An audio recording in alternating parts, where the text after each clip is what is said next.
그날 골목길에서 본 장면이 아직도 잊히지 않습니다. 정장을 입은 50대 남자가 젊은 남자에게 2번이나 밀려 쓰러졌습니다. 그런데 맞고도 일어선 그는 끝내 반격하지 않았습니다. 왜 맞기만 해? 저 사람 정체 뭐야? 그리고 영상은 수백만 번 공유됐습니다. 하지만 그 남자는 사건 후에도 똑같은 길을 걸었습니다. 맞는 동안에도 손을 안 들더라고요. 일부러 안 막은 것처럼. 무서울 줄 알았는데 난 그냥 슬퍼 보였어. 그는 매일 같은 시간에 일어나 같은 찬물로 세수를 했습니다. 우이천 산책로에서 태극권 같은 동작을 연습하더군요. 한 노인이 중얼거립니다. 저건 사람 치는 동작이야. 그냥 운동은 아니야. 하지만 경찰이 병원을 찾았을 땐 진료 기록도 이름도 남아있지 않았습니다. 진짜로 왔는데 아무 흔적도 없습니다. 그의 집엔 오래된 군화와 상패, 그리고 아들 이름이 써진 전투화가 있었습니다. 장롱 깊은 곳에 조용히 숨겨둔 그의 과거였죠. 그 사람, 내가 알던 실종된 장교, 장태진 대위야. 모든 일의 시작은 며칠 전 평범했던 어느 날이었습니다. 그때는 미처 알지 못했습니다. 모든 것이 이미 움직이고 있었다는 것을.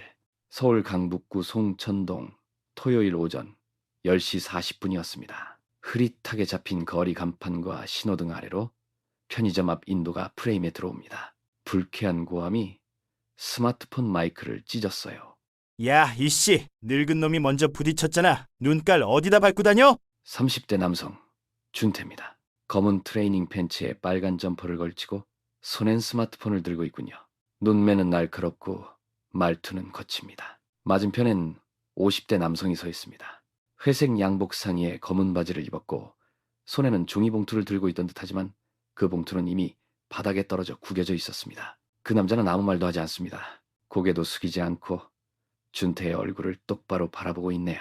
표정은 놀람도 분노도 아닌 아무것도 느껴지지 않는 고요함이었습니다. 준태가 한 발 다가섭니다. 그의 목소리는 더욱 거칠어집니다. 뭐야, 씨, 사과도 안 해? 뭔 눈깔이 그따위야? 그가 종이봉투를 발로 밀어 옆으로 걷어차고 양쪽 어깨를 밀어붙이며 남자의 몸을 흔듭니다. 남자는 흔들리지만 넘어지지 않습니다. 다시 주먹이 들어갑니다. 정확히 턱 아래를 가격합니다. 두 번째로 가슴팍을 치듯 밀쳐집니다. 마지막엔 어깨를 강하게 밀어 넘어뜨립니다. 남자는 인도바닥 위로 쓰러집니다. 뒤통수가 가로등 기둥에 부딪히기 직전 그는 왼손을 살짝 뒤로 돌려 충격을 흡수합니다. 옆에서 누군가 소리칩니다. 야야, 그만해. 사람 다치잖아. 말려. 저 아저씨 죽겠다니까. 준태는 숨을 헐떡이며 한 손으로 셔츠 깃을 정리합니다. 그 순간 남자가 천천히 몸을 일으킵니다. 먼지가 묻은 바지를 손바닥으로 툭툭 털고 무릎을 펴며 일어났어요.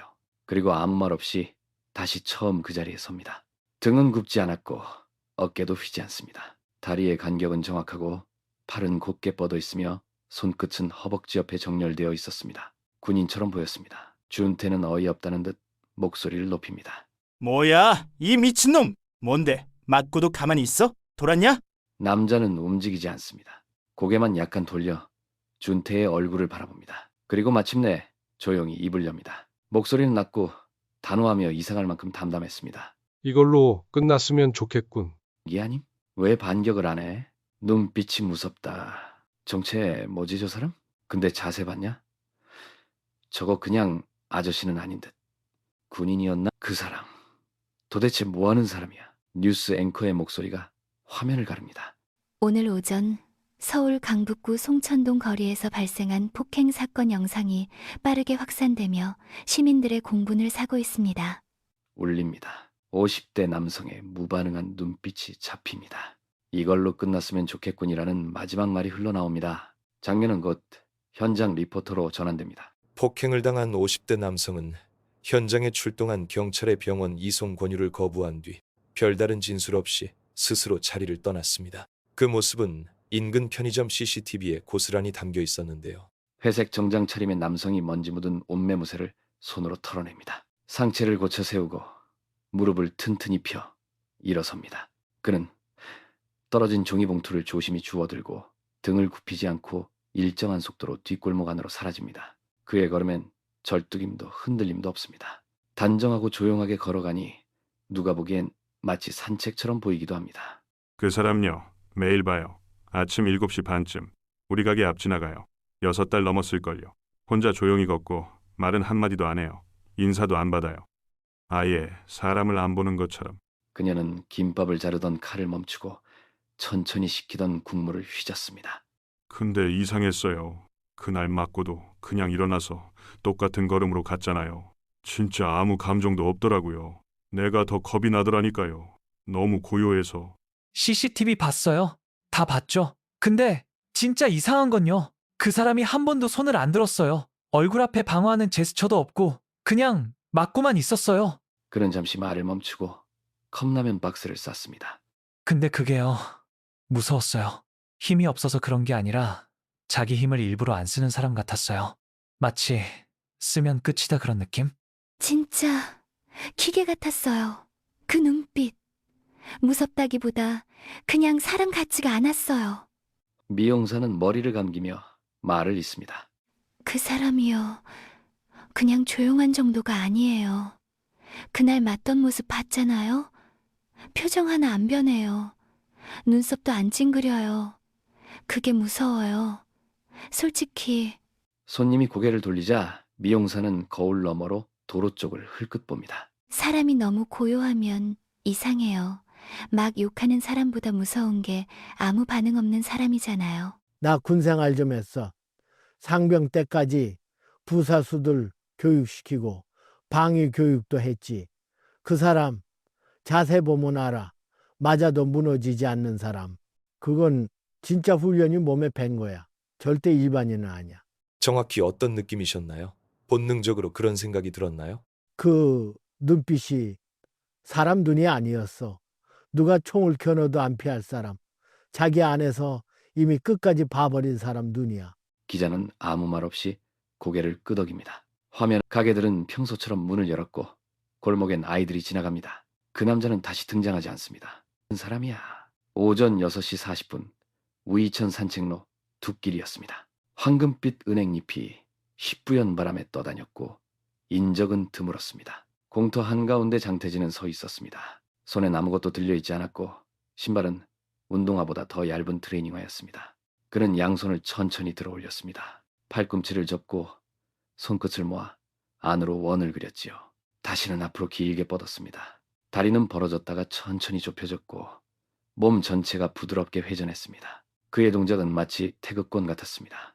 그러나 이상하게도 부드러움 속에 의도된 정확함이 숨어 있었습니다. 손바닥이 머리 높이까지 올라갔다가 누군가의 턱을 민 듯이 꺾였습니다. 무릎이 굽혀지고 발끝이 일정한 각도로 바닥을 디뎠다가 다시 빠졌습니다. 이 동작은 절대로 단순한 운동이 아니었습니다. 훈련이었죠. 산책 중인 몇몇 노인들이 멀리서 그를 바라보고 있었습니다. 대화는 없었습니다. 서너 명의 노인은 벤치에 앉거나 지나가며 고개를 숙였습니다. 그중 한 노인이 검은색 마스크를 턱에 걸친 채 양손에 산책 지팡이를 든 사내가 나직하게 혼잣말을 했습니다. 처음엔 뭐 체중가 했지. 근데 아니다. 저건 사람 치는 동작이야. 그의 시선은 장태진의 손끝과 무릎의 각도 그리고 발바닥의 무게중심 이동을 놓치지 않았습니다. 목, 명치, 턱, 무릎, 정수리 전부 급소야. 저 사람은 누굴 때리려는 게 아니라 자기 몸이 다시 그걸 기억하는 거지. 동작을 마친 장태진은 숨을 길게 들이쉬었습니다. 그는 오른손을 주머니에서 꺼내지 않았습니다. 팔을 돌릴 때도 항상 왼팔이 주도했습니다. 마지막 자세를 취한 후 그는 고개를 숙이지 않았습니다. 주변에 떨어져 있던 담배꽁초 하나를 집어 쓰레기통에 넣었습니다. 그리고 천천히 걸어갔습니다. 누가 부르지도 않았고 누가 보내지도 않았지만 그는 언제나처럼 조용히 그 자리에 있다가 조용히 그 자리를 떠났습니다. 서울 강북경찰서 수사과 사무실입니다. 구겨진 커피컵과 단무지 국물 묻은 분식 봉지가 책상 위에 널브러져 있네요. 형사 강호식은 모니터 앞에 앉아 CCTV 화면을 멍하니 보고 있었습니다. 어제 오전 그 남자, 단정하게 맞은 그 남자가 골목을 빠져나가던 장면이 정지 화면으로 떠 있더군요. 스피커폰에서 간호사의 목소리가 들립니다. 응급실엔 분명 왔는데요. 접수 기록이 없어요. 이름도 없고 진료 코드도 없고. 잠깐만요. 무슨 말씀이세요? 그럼 진료 자체를 안 받았단 겁니까? 진료실엔 들어가긴 했어요. 근데 환자 차트에도 없고요. 진료비 청구도 안 들어왔고 담당 의사한테 확인해 보시죠. 병원 1층 진료실 앞입니다. 강호식은 담당 응급의학과 전문의를 만났습니다. 40대 초반으로 보이는 안경 너머 눈빛이 분주한 남자가 CCTV 화면을 가리키며 말하더군요. 이 사람 맞죠? 어제 오전 11시 03분 혼자 걸어 들어와서 앉지도 않고 갑자기 갈비뼈를 손가락으로 꾹 누르더군요. 그 다음엔 목을 젖혔다가 턱을 문지르더니 영상 속 장태진은 말없이 자신을 진단하듯 움직입니다. 왼손으로 갈비뼈를 천천히 눌러보고 고개를 숙인 뒤 잠시 정지하더라고요. 입술이 천천히 열립니다. 괜찮습니다. 그리고 돌아섭니다. 한 번도 의사와 눈을 마주치지 않고 무릎도 굽히지 않고 말 그대로 들어왔다가 나간 모습이었어요. 진료 거부서를 쓰게 했어야 하는 거 아닌가요? 아니요. 진료를 받지 않은 환자는 거부서 대상도 아닙니다. 접수가 안 됐으니까요. 그냥 들어왔다가 나간 거예요. 아주 조용하게. 강호식은 응급실 접수 대장 4번을 받았습니다. 그 시간대 오전 11시 전후의 줄에 한 줄이 공백으로 남아있더군요. 이름 없음, 주민번호 없음, 주소 빈칸, 연락처 없음. 접수대 직원에게 물어봅니다. 이거 이 사람이에요? 네, 맞아요. 뭔가 적으려고 했는데 본인이 괜찮습니다. 그냥 확인만 하러 왔습니다라고 말해서 접수를 안 했어요. 그럼 본인 이름도 안 알려줬다고요? 아예요. 그냥 말도 거의 안 하고 한참 거울 보듯 앉아 있다가 한마디만 하고 나가셨어요. 병원 내 휴게실입니다. 젊은 간호사 둘이 작은 목소리로 속삭이고 있었어요. TV엔 뉴스가 나오고 화면 속 그 남자의 정지 화면이 비춰지고 있더군요. 그 사람 봤어? 그 조용한 분 영상 올라온 거. 맞을 때도 전혀 움찔하지도 않더라. 나 그 장면 보고 소름 돋았어. 진짜 아픈 사람처럼 안 보였잖아. 나는 좀 느낌이 오히려 우리가 그 사람을 건드린 것 같았어. 말은 없는데 눈빛이 딱단. 괜찮지만 당신들은 준비 안 됐다 그런 느낌? 경찰서로 돌아온 강호식은 종이컵에 커피를 따릅니다. 메모지엔 같은 단어들이 반복되어 적혀 있더군요. 이름 없음, 진료 코드 없음, 주소 없음, 연락처 없음. 그는 고개를 들어 중얼거립니다. 존재하긴 하는 건가, 이 사람? 모니터 속 CCTV 정지 화면을 오래 바라봅니다. 담담한 얼굴로 병원 복도를 나서는 장태진의 뒷모습이 보이더군요. 왼팔만 사용한 채 조용히 걸어가는 그 남자의 모습이 왠지 모두를 점검하고 간 사람 같았습니다. 이 사람이 대체 누구지? 그 시각 태진의 방이었습니다. 송천동 주택가 2층 조용한 골목 위였어요. 창문을 닫은 낡은 원룸엔 바깥 바람조차 닿지 않았습니다. 문이 열리고 태진이 들어왔습니다. 왼손으로 신발을 벗고 조용히 걸음을 옮기더군요. 방 안은 무채색의 정갈함으로 가득했어요. 불필요한 장식은 하나도 없었습니다. 벽엔 단 하나 조용히 흐르는 시계가 걸려 있었지요. 책장은 오랜 세월을 견딘 듯한 책들로 빼곡했습니다. 무도와 정신의 길, 실전화 건법 동작이론, 정석을 넘어 수익기의 기초 같은 책들이 놓여 있었어요. 책 사이사이엔 접힌 신문지 조각과 오래된 지하철 영수증이 책갈피처럼 꽂혀 있었습니다. 어떤 책엔 손때가 묻어 가장자리 종이가 얇게 갈라져 있었지요. 태진은 고요히 숨을 내쉬었습니다. 그리고 장롱 앞으로 걸어갔습니다. 양복 2벌과 바람막이 셔츠 2장, 정갈이 걸린 옷들 넘어 맨 아래 칸 깊숙한 곳을 손으로 더듬었습니다. 금속의 미세한 감촉이 전해졌어요. 그는 작고 낡은 철제 상자를 꺼냈습니다. 겉면엔 탄 자국이 얼룩처럼 번져 있었고 자물쇠는 없었으며 고리가 녹슬어 있었습니다. 그는 무릎을 꿇고 조용히 뚜껑을 열었습니다. 첫 번째로 보이는 것은 유리로 된 저녁기념 상표였습니다. 각진 테두리엔 흠집이 많았고 금속 글씨는 특수임무 수행부대 저녁기념이라고 희미하게 익혔어요. 그 아래에는 검은 바탕에 금속 휘장이 있었습니다. 매처럼 생긴 상징이 중앙을 가리키고 있었지요. 손가락이 조심스레 휘장을 들어 올리더군요. 그 밑엔 군번줄이 있었습니다. 이니셜 TJ0700길이라 새겨져 있었어요. 수많은 시간 속에 숫자는 녹슬고 희미했지만 손으로 문지르면 여전히 감촉이 살아 있었습니다. 그리고 국방부 문서 한 장이 있었지요. 왼쪽 상단엔 흐릿한 국방부 직인이 찍혀 있었고 하단엔 빨간 글씨로 4번 불가라 적혀 있었습니다. 종이 가장자리는 불에 탄 흔적이 남아 있었고 일부는 글자가 벗겨져 잘 익히지 않았습니다. 그러나 그중 임무 완수, 비공개, 국가 승인이라는 단어들만은 정확히 남아 있었어요. 태진은 종이를 접어 다시 넣었습니다. 그리고 마지막으로 꺼내든 것은 전투와 한 켤레였습니다. 오른쪽 발목 부분은 가죽이 들떠 있었고 밑창엔 오래된 흙먼지가 고여 있었지요.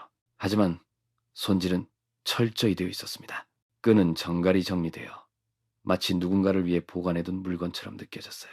그는 오른쪽 전투화를 들어 밑창을 들여다보았습니다. 낡은 고무 바닥 한가운데 볼펜으로 적힌 글씨가 있었습니다. 그 글씨는 태민이 신으면 꼭 커질 거야 라고 적혀 있었지요. 태진의 눈빛이 잠시 멈추었습니다. 그 문장을 조용히 읽더군요. 입술은 움직이지 않았지만 마음속에선 또렷하게 울렸습니다. 그는 말이 없었습니다. 울지도 않았어요. 그저 잠시, 아주 잠시 동안 세상과 연결을 끄는 듯 상자 안그 흔적들을 바라보았습니다. 그리고 전투화를 다시 천 위에 올려놓고 모든 것을 원래 자리로 정리했지요. 뚜껑을 닫을 때 손가락은 망설이지 않았습니다. 툭! 금속 뚜껑이 닫히는 작은 소리가 났어요. 태진은 상자를 다시 장롱 깊숙이 밀어 넣었습니다. 모든 것이 본래의 자리로 돌아갔습니다. 그렇게 아무 일도 없었던 것처럼 그는 조용히 방을 나섰습니다. 시계는 여전히 흐르고 있었지요. 그의 시간은 멈춘 적이 없었습니다. 다만 누구에게도 알려주지 않았을 뿐입니다. 경찰서 사무실입니다. 한밤중의 형광등은 어쩐지 더 희뿌옇게 느껴졌습니다. 강호식은 국방부 전후의 홈페이지를 띄운 모니터 앞에 앉아 손가락으로 키보드를 두드리고 있었습니다. 화면에는 이름과 복무 시기, 전역 여부가 표시되는 입력란이 보였습니다. 이름, 장태진, 복무 시기, 1998부터 2003까지로 추정됩니다. 전역 여부, 예비역, 장교였습니다. 그는 입력을 마치고 조회 버튼을 눌렀습니다. 화면에 딱 3글자가 떠올랐습니다. 일치 없음. 없다고? 그는 눈을 가늘게 뜨고 다시 조회 버튼을 눌렀습니다. 같은 결과가 나왔습니다. 존재하지 않음이었습니다. 잠시 후 그는 국방부 전후의 사무국으로 전화를 걸었습니다. 예, 장태진 씨요? 잠시만요. 아, 이름은 확인됩니다. 근데 군번이 없네요. 복무부대 보직 기록도 전산에 없습니다. 그럼 이게 무슨 말입니까? 실제 복무는 했다는 건가요? 안 했다는 건가요? 2가지 경우입니다. 첫째는 전산 이전 과정에서 누락됐거나 둘째는 복무 정보 자체가 비공개로 처리됐을 가능성입니다. 특수부대 중 일부는 그렇게 분류되기도 합니다. 의도적으로 지운 기록일 수도 있다? 확답은 어렵습니다. 하지만 그런 사람 아주 없진 않습니다. 며칠 후 한적한 찻집이었습니다. 강호식은 오래된 명함 하나를 들고 회색 점퍼를 입은 백발의 남성과 마주 앉아 있었습니다. 그는 전직 특전사 출신 대령으로 알려진 이문호였습니다. 강호식이 상패 사진과 휘장 사진을 테이블 위에 올려두자 이문호는 조용히 사진을 집어들었습니다. 그는 말을 하지 않았습니다. 그러나 입술이 아주 미세하게 일그러져 보였습니다. 이 휘장, 이건 민간에 공개되는 부대 마크가 아닙니다. 이걸 아직 갖고 있는 사람은 거의 없어요. 그 말은 그 사람 기록에 없는 임무에 있었단 얘기입니다. 그럼 왜 이름조차 안 나오는 겁니까? 기록 없는 장교 진짜 있어요. 극비작전 수행자거나 작전 중 사고로 기록 자체를 국가가 폐기한 경우도 있습니다. 살아남은 자가 오히려 더 지워지기도 하죠. 그렇게까지 하나요? 그게 국가의 방식이었어요. 당신이 봤던 사람 돌아왔는데 돌아올 데가 없던 사람일 겁니다. 다른 한편 밤이었습니다. 불 꺼진 작업실에서 노트북 화면을 응시하던 유튜브 탐사 전문 기자 이지수였습니다. 병원 CCTV와 사건 당시 영상, 분식집 인터뷰 영상이 그녀의 화면 위에 겹쳐 있었습니다. 그녀는 프레임을 하나하나 되돌려보다가 장태진이 병원 진료실에서 조용히 나가는 장면에서 멈추었습니다. 태진의 얼굴은 차분했고 입술이 천천히 열렸습니다. 그녀는 속삭이듯 따라 말했습니다. 괜찮습니다. 그녀는 다시 국방부 조회 결과와 병원 접수 기록 부재, 주민번호 없음, 접수대 기록에 이름 없음과 연락처 없음이 적힌 스크린샷을 나란히 펼쳐놓았습니다. 이 사람 자기 흔적을 지운 거야. 누가 없앤 게 아니라 스스로 지웠다고. 그녀는 화면을 멈춘 채 모니터에 비친 자신의 얼굴을 잠시 바라보았습니다. 입을 꾹 다문 채 태진의 마지막 눈빛을 화면에서 떼지 못했습니다. 왜? 그 시각 어두운 집안이었습니다. 장태진은 불을 켜지 않은 채 책상 위 전축에서 흐르는 쇼팽의 녹턴을 들으며 묵묵히 앉아 있었습니다. 그는 아무것도 하지 않았습니다. 아무에게도 들키지 않으려 천천히 눈을 감았습니다. 밖에서는 다시 뉴스가 시작되고 있었습니다. 그리고 누군가는 그를 찾기 시작했습니다. 서울 강북경찰서 강력 3팀 사무실입니다. 정만수 경사는 CCTV 영상 속에서 익숙한 골목의 구도를 천천히 따라가고 있었습니다. 바닥에 어렴풋이 찍힌 그림자까지 보입니다. 식당 간판 아래의 조명이 번짐도 그대로네요. 전봇대에 붙은 보일러 수리, 스티커까지 같았습니다. 모든 것이 2달 전과 지금 그대로였습니다. 그때도 폭행 사건은 없었어요. 하지만 뭔가 있었습니다. 형사님, 여기 이 영상 보시겠습니까? 강호식이 다가왔습니다. 정만수가 재생 버튼을 눌렀습니다. 흐릿한 영상 속에 장태진의 뒷모습이 보였습니다. 밤 9시 반쯤 조명이 희미하게 깔린 골목이었어요. 장태진은 조용히 걷고 있었습니다. 혼자 조용히 말입니다. 그때 화면 오른쪽에서 휘청이는 20대 청년이 나타났습니다. 누가 봐도 술에 취한 상태였어요. 모자를 눌러쓴 채 장태진의 길을 막아섰습니다. 입모양과 손짓이 거칠었습니다. 정확히는 들리지 않았지만 2 손으로 밀고 삿대질을 하며 뭔가 퍼붓는 게 분명했지요. 저거 먼저 시비 건 건 청년이네. 정만수는 영상 속 동작을 설명했습니다. 보세요. 밀고 삿대질하고 다시 한번 밀죠. 근데 태진 씨는 미동도 안 해요. 그냥 서 있잖아요. 다음 순간 청년이 어깨를 치며 다시 욕을 하는 듯 했지만 발을 헛디뎌 스스로 바닥에 고꾸라졌습니다. 잠시 허둥대며 일어나는 청년의 얼굴에 뺨 부은 자국이 보였습니다. 문제는 영상 어디에도 장태진의 손이 올라가는 장면이 없었다는 점입니다. 뺨은 왜 부었지? 정만수는 영상을 뒤로 되감았습니다. 재생 속도를 늦추고 정지시켰습니다. 한 프레임씩 넘기며 태진의 몸을 살폈습니다. 그는 양손을 옆에 붙인 채 단 한 번도 움직이지 않았습니다. 심지어 눈동자의 초점조차 흔들림이 없었어요. 때린 게 없는데 저렇게 부었다고? 그렇다고 보기엔 애매하죠. 이건 뭔가 이상합니다. 장면은 계속되었습니다. 청년은 짜증을 내며 주먹을 쥐고 돌아서 갔습니다. 장태진은 그 순간에도 아무 말도 움직임도 없었습니다. 다만 청년이 떠난 후 바닥에 떨어져 있던 담배꽁초 하나를 집어 조용히 쓰레기통에 넣었습니다. 정만수는 화면을 멈췄습니다. 이 장면 참 무섭죠. 무섭다고? 정만수는 조용히 말을 이었습니다. 완벽히 통제된 사람입니다. 감정도 행동도요. 이 사람은 화를 안 내는 게 아니라 낼 필요가 없는 사람이에요. 강호식은 그 말을 곱씹듯 되뇌었습니다. 방어가 아니야. 그건 억제야. 훈련된 행동, 훈련된 무반응. 다시 영상 첫 장면으로 돌아갔습니다. 청년이 가까이 다가가는 순간 장태진은 고개조차 돌리지 않았습니다. 미동도 없었습니다. 마치 누가 무엇을 하든 이미 그 모든 상황을 예측하고 있는 사람처럼 보였습니다. 형사님, 솔직히 말해서요. 이 사람 우리 같은 일반인 아닙니다. 그 눈빛 보세요. 그건 위험을 보는 눈이에요. 버티는 사람의 눈이 아니라 쳐다보는 사람의 눈입니다. 강호식은 고개를 끄덕이지 않았습니다. 대신 화면을 꺼버렸습니다. 책상에 엎드린 파일 속에서 장태진의 이름이 또렷하게 적혀 있었습니다. 하지만 그의 삶은 정작 종이 안에 들어가지 않았습니다.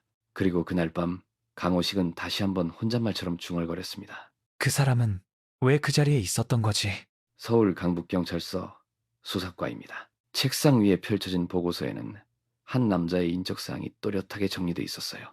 이름은 김준태 33이라고 나와 있습니다. 학력은 고등학교 중퇴에 검정고시 합격으로 기록돼 있었습니다. 군 복무는 이행하지 않았다고 기재돼 있네요. 현재 직업은 무직으로 분류돼 있습니다. 부채는 약 3천만 원가량이라고 적혀 있었습니다. 전과는 폭행한 건뿐이라고 표시돼 있더군요.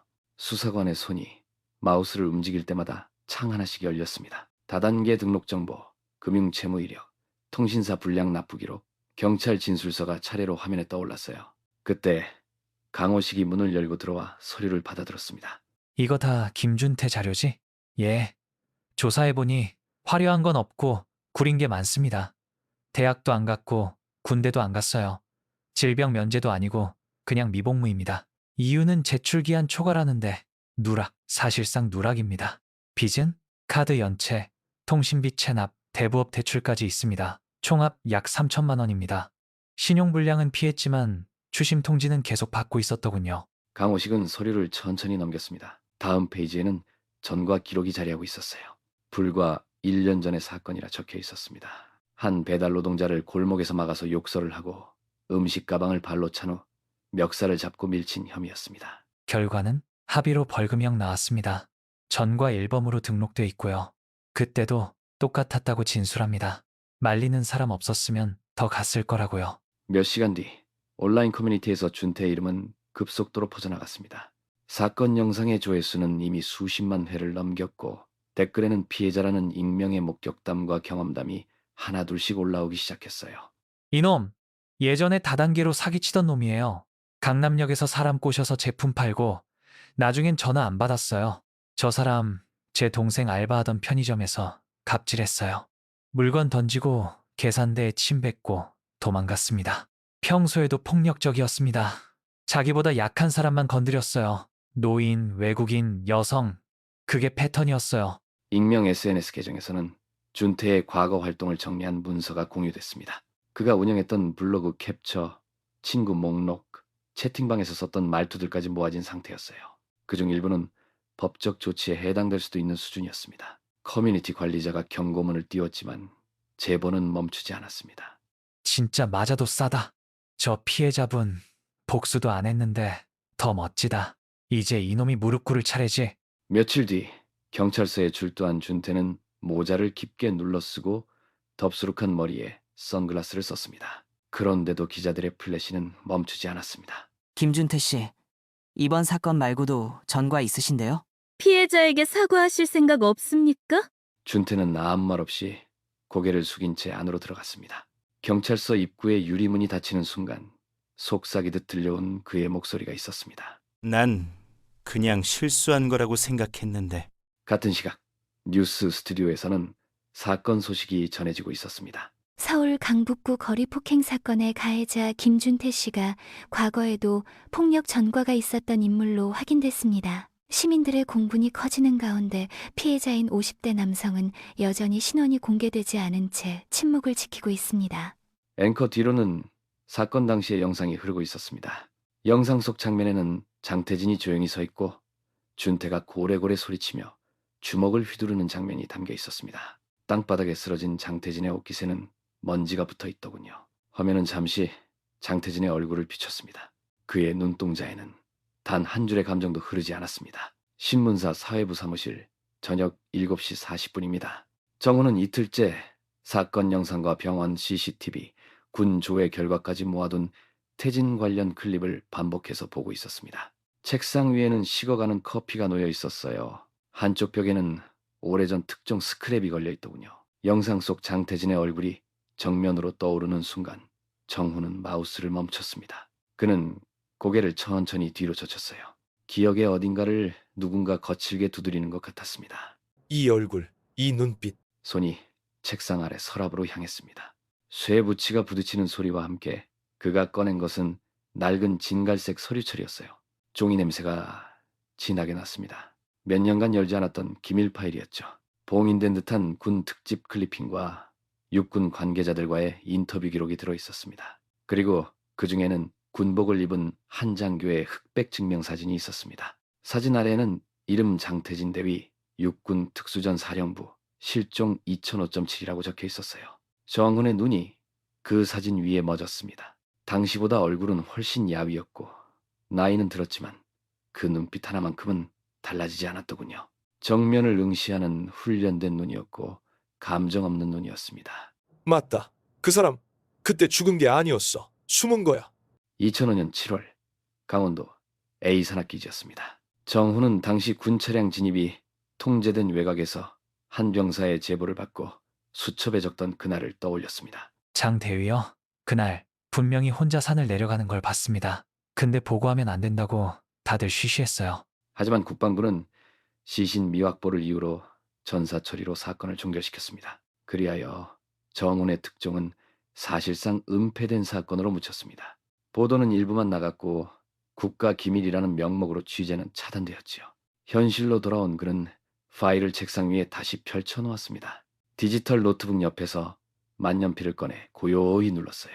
새 취재 메모 2025년 9월이라는 제목을 적기 시작했습니다. 제목은 장태진이라는 이름이었습니다. 첫 줄을 조용히 써 내려갔습니다. 그는 이렇게 적었어요. 2005년 실종된 군 장교. 2025년 서울 강북거리에서 폭행 피해자로 나타나다. 그는 누구이며 왜 지금 돌아왔는가? 잠시 손을 멈추고 오래된 종이 사진을 다시 바라보았습니다. 장태진, 분명히 죽은 줄 알았던 이름이었습니다. 분명히 묻혔어야 할 얼굴이었지요. 그냥 사는 게 아니었어. 그 사람 살아있는 내내 사라지고 있었던 거야. 무언가를 숨긴 채. 그는 키보드를 두드리기 시작했습니다. 기자 계정 이메일을 열고 오래전 군 제보자 명단을 불러왔어요.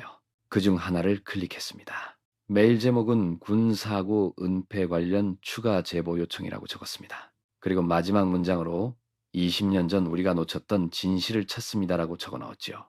그는 천천히 몸을 기대며 데스크 위 영상의 재생 버튼을 다시 눌렀습니다. 장태진의 눈동자가 화면 속에서 그를 뚫어보듯 정면을 응시하고 있었습니다. 오전 10시 15분 경기도 파주시 광탄읍이었습니다. 담벼락에 시멘트 이끼가 눌어붙은 오래된 단독주택 앞에서 정우는 현관 앞 검은 고무신을 바라보다 문을 두드렸습니다. 잠시 후 안쪽에서 끄덕이는 듯한 기척이 들렸고 잠긴 경첩 소리와 함께 문이 열렸습니다. 낯빛이 붉게 그을린 산에 회색 바람막이 점퍼를 입은 60대 중반의 남자가 정훈을 말없이 바라보았습니다. 최중만 상사님 되시죠? 기자는 왜요? 장태진 대위님 관련해서요. 과거 K부대 소속이셨다고 들었습니다. 만식은 잠시 정훈을 위아래로 훑어본 뒤 대꾸 없이 문을 활짝 열어젖혔습니다. 작은 평상이 놓인 마당 쪽으로 걸어가더니 말없이 자리를 가리켰습니다. 앉지요. 말 나온 김에 묻는 건 물어요. 정훈은 노트와 펜을 꺼내 무릎에 놓았습니다. 장 대위님, 어떤 분이셨습니까? 만식은 묵묵히 주전자에서 차를 따르다가 손등으로 입을 한번 문질렀습니다. 무서웠어요. 그 대위님. 무서웠다고요? 부하에게요? 아니요. 저한텐 진짜로 잔인했어요. 정찰 중 적진 들어가선 절대 물러서는 법이 없었고 심지어 지시도 안 받았어요. 그런데 부하한텐 눈빛 한번 세게 안 줬어요. 발목 다친 병사 있으면 자기가 업고 나왔고 훈련 중에 기절한 놈한테는 사비로 수액 사다가 링겔 꽂아줬어요. 예상 밖이네요. 그 사람 말 안 하니까 몰라요. 침묵으로 책임지는 사람이 있었죠. 요즘엔 그런 사람 보기 어렵습니다. 한참을 마당에서 메모를 정리한 뒤 정훈은 서울로 돌아왔습니다. 그날 오후 서울 한남동의 오래된 수제 도장 가게였어요. 유리문 너머로 조용히 망치를 두드리던 남자 김래윤이 고개를 들었습니다. 기자분? 장윤석, 형 때문에 오신 거죠? 맞습니다. 당신이 고등학교 동창이셨다고. 형이요. 특이했죠. 늘 단정했고 단어 하나도 흘리지 않았고 혼자 먹고 혼자 걷고 혼자 정리했어요. 아버지인 장태진 씨와는 관계가 어땠나요? 거의 없는 거나 마찬가지였어요. 형이 학교에서 무슨 상을 받아도 아버지는 안 왔고 형도 그 얘기를 꺼내지 않았어요. 근데 형은 늘 군인처럼 살았어요. 옷 맵시, 걷는 자세, 식사 예절까지 다. 잠시 침묵이 흘렀습니다. 김래윤은 칼을 멈추고 고개를 푹 숙였습니다. 형, 입대하고 6개월 만에 사고로 죽었어요. 훈련 중 의무조치 늦었다고 들었어요. 장례는 어떻게? 아무도 없었어요. 제가 그날 멀리서 지켜봤어요. 장례식장, 비가 진짜 많이 왔거든요. 근데 그 아저씨, 형 아버지요. 검정 정장 입고 우산도 없이 네 시간쯤 서 있었어요. 딱 그날처럼 표정 하나 없이 눈물도 안 흘리고. 정우는 더 이상 묻지 않았습니다. 그저 손에 쥔 펜을 내려놓고 고개를 숙였습니다. 돌아오는 길, 그는 지하철 안에서 조용히 메모장을 열었습니다. 이름 옆에 적힌 짧은 한 줄이 보였어요. 군인, 아버지, 침묵의 사나이였죠. 지금까지 왜 그가 반격하지 않았는가만 묻고 있었던 자신이 정작 더 중요한 것을 보지 못했다는 사실을 느꼈습니다. 그는 싸우지 않은 것이 아니라 모든 싸움을 이미 끝낸 사람이었습니다. 열차가 강북구청역에 멈췄습니다. 정우는 한숨을 쉬고 지퍼를 잠갔습니다. 경기도 성남 국군수도병원 장례식장입니다. 한겨울 오후 5시 23분이었습니다. 눈은 내리지 않았습니다만 유리창 바깥은 짙게 흐려 있었어요. 작은 빈소 하나뿐이었습니다. 천장이 낮았고 형광등은 묘하게 깜빡거렸습니다. 태진은 검정 코트에 검정 니트, 회색 목도리를 두른 채 천천히 빈소 안으로 들어왔습니다. 그의 발걸음은 조심스러웠지만 묵직했어요. 누군가 들으라고 걷는 소리는 아니었습니다. 자기 안에서 울리는 소리처럼 느껴졌습니다. 빈소 안은 고요했습니다. 상 위에는 영정사진이 놓여 있었고 관은 태극기로 접혀 작은 국화 몇 송이에 둘러싸여 있었습니다. 조화는 단 2개뿐이었어요. 하나는 국방부 장관 명이었고 다른 하나는 동기일동이라는 검은 리본이 달린 낡은 화환이었습니다. 그 외에는 아무것도 없었습니다. 상주도 친척도 조문객도 보이지 않았습니다. 기록된 무고도 없었죠. 태진은 방명록을 보고도 펜을 들지 않았습니다. 이미 이름 없는 자리였습니다. 이미 너무 많은 이름을 남겨두고 온 사람이라는 생각이 들었어요. 그는 코트를 벗지 않은 채 영정 앞으로 걸어갔습니다. 사진 속 젊은이는 그의 아들 윤석이었습니다. 기억 속의 소녀는 사라져 있었고 사진 속에는 고요한 군복 차림의 청년이 웃고 있었습니다. 태진은 조용히 무릎을 꿇었습니다.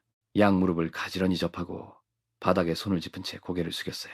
숨조차 내쉬지 않았습니다. 그저 침묵뿐이었죠. 몇 초간의 정적이 흘렀습니다. 그런 뒤 혼잣말처럼 너무 작은 목소리로 말했습니다. 나는 끝까지 지켜주질 못했구나. 그 말에는 울림이 없었습니다. 벽을 넘지 못하는 말처럼 들렸어요. 다만 그의 입술이 조금 떨렸고 왼손이 아주 미세하게 조화를 움켜쥐고 있었습니다. 옆 탁자에는 종이컵이 놓여 있었고 병 하나가 놓여 있었습니다. 소주인지 막걸리인지 알 수 없었지만 색은 희끄무레했고 온도는 차가웠습니다. 태진은 조심스럽게 병을 집어 종이컵에 술을 따랐습니다. 흘림없이 한 방울도 넘치지 않게 따랐어요. 그는 일어나지 않은 채 무릎을 꿇은 자세로 술잔을 2손으로 받들고 영정사진을 똑바로 바라봤습니다. 그래도 네가 나보다 먼저 가선 안 됐다. 그는 술잔을 입에 대고 정확히 절반을 마셨습니다. 입술은 젖었지만 흘리지 않았고 얼굴은 흔들리지 않았어요. 술잔을 다시 상위에 내려놓고 그는 조용히 2손을 모았습니다. 기도인지 사죄인지 작별인지 알 수 없는 손모양이었어요. 잠시 후 빈소문이 열렸습니다. 검은 정장을 입은 장례식장 직원이 고개를 숙였습니다. 선생님, 이제 곧 6시입니다. 정리 도와드리겠습니다. 태진은 아무 말 없이 고개를 끄덕였습니다. 그리고 천천히 일어섰습니다. 바지에 묻은 먼지를 털지 않았고 허리도 2번 숙이지 않았습니다. 그저 단정하게 마치 신고를 마친 군인처럼 코트 앞서풀 여미고 단추를 하나씩 채웠어요. 그는 빈소를 나서며 마지막으로 영정사진을 한 번 더 바라봤습니다. 그 눈빛은 아주 잠깐 흔들렸습니다. 그러나 이내 다시 평정을 되찾았어요. 빈소 문이 천천히 닫히고 실내는 다시 무음으로 가라앉았습니다. 조명만 남아 있었습니다. 그리고 상위에는 마시다 남은 술 한 잔만 놓여 있었습니다. 밤 11시 42분입니다. 서울 서대문구에 있는 한 밤중입니다. 기자 정훈의 자택서재입니다. 책상 위에는 펼쳐진 파일이 빽빽하게 놓여 있습니다. 1998년 국방부 발행 탄약고 폭발사고 보고서 복사본이 보입니다. 당시 발췌 기사와 통제구역 CCTV 캡처도 함께 있습니다. 그리고 장태진 이름이 붉은 줄로 표시된 내부 수첩이 있습니다. 탁상시계의 초침 소리만이 방안을 채우고 있네요. 정우는 앉은 자세 그대로 시선을 노트북 화면에 고정한 채 혼잣말을 하고 있습니다. 1998년 7월 4일 강원도 철원 제3야전군 K부대 탄약고 오후 3시 18분 폭발사고 사망 5명, 실종 1명, 실종자 이름 장태진 대위. 그는 손가락으로 자료를 훑습니다. 검게 번진 보고서 사본이 눈에 들어옵니다. 일부 문장에는 형광펜으로 밑줄이 쳐져 있더군요. 사고 직전 탄약 배분 목록 누락 지적 같은 문구가 적혀 있습니다. 또 중대장 비소령의 보고서 과도한 반입량 경고 있음이라는 문장도 보입니다. 하지만 그 아래에 더 결정적인 문장이 있습니다. 해당 경고는 내부 조정으로 취소되었고 관련 문서가 폐기 조치되었다고 적혀 있었습니다. 정훈의 눈동자가 그 문장에 멈춥니다. 폐기 누가 했을까? 그리고 왜 그때 장 대위는 아무 말도 하지 않았을까? 그는 천천히 눈을 감습니다. 머릿속을 스쳐가는 것은 20년 전 자신이 쓴 기사였습니다. 그 기사에는 실종자 신원이 불분명하다는 문장이 포함되어 있었죠. 그때는 몰랐습니다. 그 이름이 진짜로 사라질 거라고는 상상도 못했어요. 진실을 알고 있던 사람, 그러나 말하지 않은 사람, 그래서 지워진 사람. 그는 손에 쥔 펜을 내려놓습니다. 노트북 옆에 놓인 종이 파일을 펼쳤습니다. 그 파일은 군사경찰 수사보고서였습니다. 사건 발생 일주일 후 작성된 서류였습니다. 수사 중단 결정, 원인, 관리 부주의 및 유실이라고 적혀 있습니다. 기록 보존 기한은 5년으로 기재돼 있더군요. 파일 한쪽 귀퉁이에는 작게 메모가 적혀 있었습니다.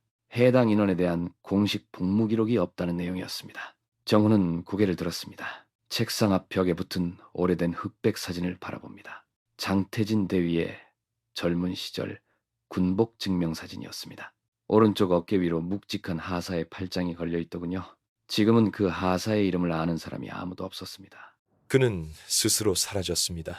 누가 지운 게 아니라 자기가 자기 이름을 지운 거야. 그는 타자기를 꺼내 용지를 끼웠습니다. 노트북이 아닌 묵직한 기계음이 필요한 순간이었나 봅니다.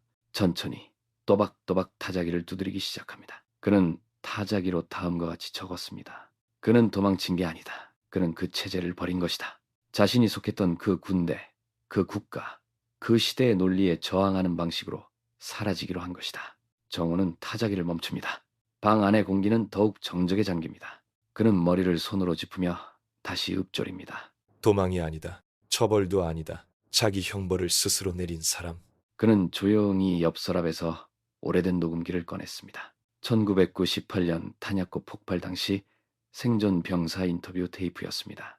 녹음기 재생 버튼을 누르자 오래된 목소리가 기계음과 섞여 흘러나왔습니다. 그 사람 마지막에 뒤를 안 돌아봤습니다. 폭발음이 울릴 때 우리를 먼저 밀어내고 자기는 안 나왔어요. 지휘관 그게 뭔진 몰랐는데 그땐 알았어요. 그게 진짜 지휘관이구나. 녹음은 거기서 끊겼습니다. 정훈은 두 손을 모았습니다. 그는 기사가 아니라 증언을 쓰고 있었습니다.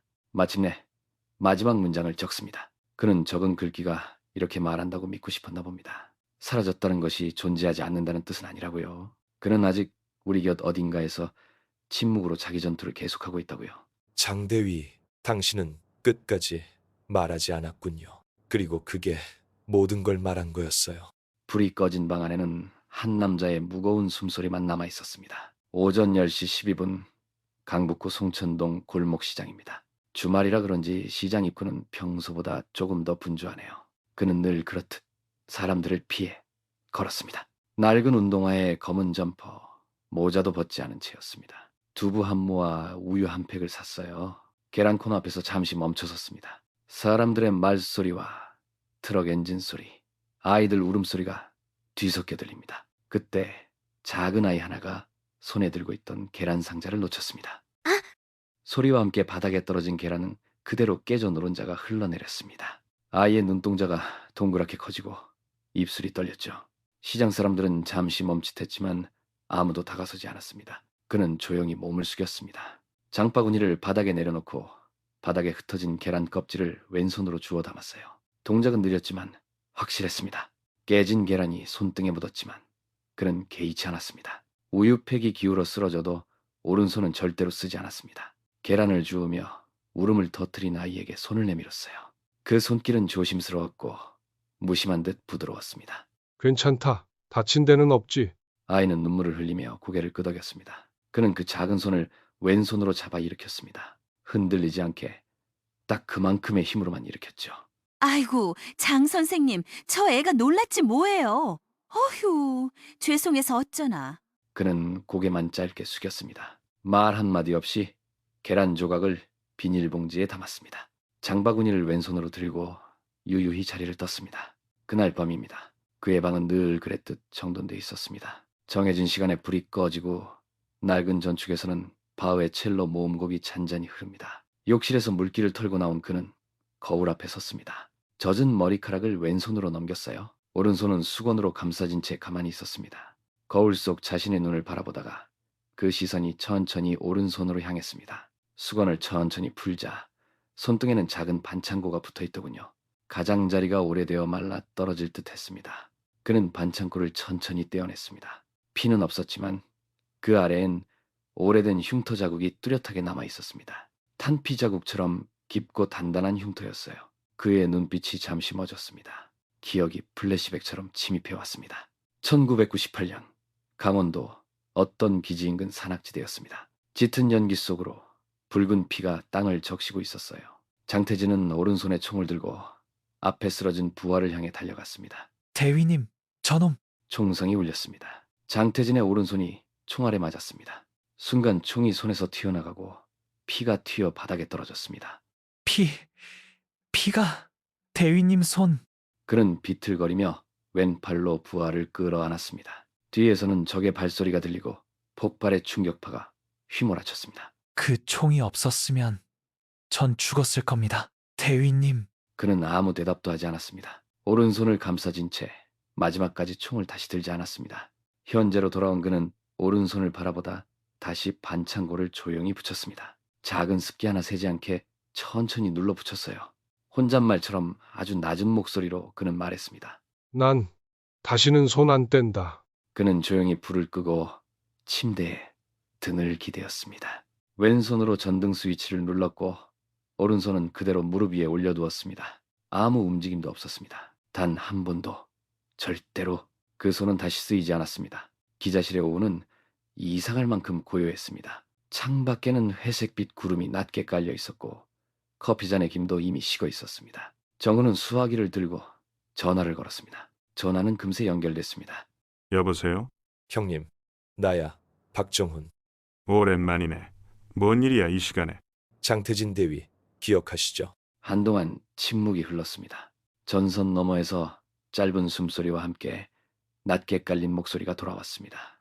그 이름 한참 됐다. 그 사람 살아 있었습니다. 서울 강북 쪽에서 며칠 전 거리에서 폭행당한 영상 보셨죠? 그 사람이었어요. 장대위. 최영철은 낮게 한숨을 내쉬었습니다. 그래서 날 찾은 거군. 형님, 그 사람 왜 사라졌습니까? 왜 아무 말도 안 하고? 정훈아, 그 양반 고발할 생각 없었어. 예? 그때 폭발 사고 직전에 말이지. 상관이 직접 위법한 탄약 배치 명령을 내렸는데도 그 사람은 묻고 지나갔어. 명령 어긴 적 없어. 보고서도 올렸지. 근데 그게 묻혔지. 누가 일부러 뺐어. 정우는 조용히 물었습니다. 책임지려는 거였나요? 그래, 책임. 그 사람 그렇게 말했어. 나는 말하지 않겠다. 내가 거기 있었던 죄로 충분하다. 이게 마지막이었다. 기자실의 벽시계가 6시를 알렸습니다. 정훈은 수화기를 움켜쥔 손에 조금씩 힘을 주며 입을 열었습니다. 형님, 그 사람은 지금도 맞고 있었습니다. 폭행범에게. 그런데 손 한 번 들지 않았습니다. 그 자리에서 그냥 맞고만 있더군요. 말도 없이. 최영철은 낮게 말했습니다. 그래, 그땐 못 막았으니까. 그걸 이제 와서라도 대신 막고 있는 거지. 정훈은 말없이 수화기를 내려놓았습니다. 손끝이 떨렸습니다. 밤이 되자 정훈은 사무실 안 조명을 끄고 혼자 남아 있었습니다. 창밖엔 가을비가 내리고 있었고 노트북 화면만 방안을 희미하게 비추고 있었습니다. 그는 책상 서랍에서 오래된 기사를 꺼냈습니다. 1998년 7월자였습니다. 작은 제목이 있었고 K부대 탄약고 폭발.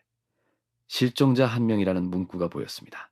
작게 실린 인물의 이름은 장태진이었습니다. 기사는 끝내 진실을 쓰지 못했습니다. 자기 손으로 지운 이름이었지요.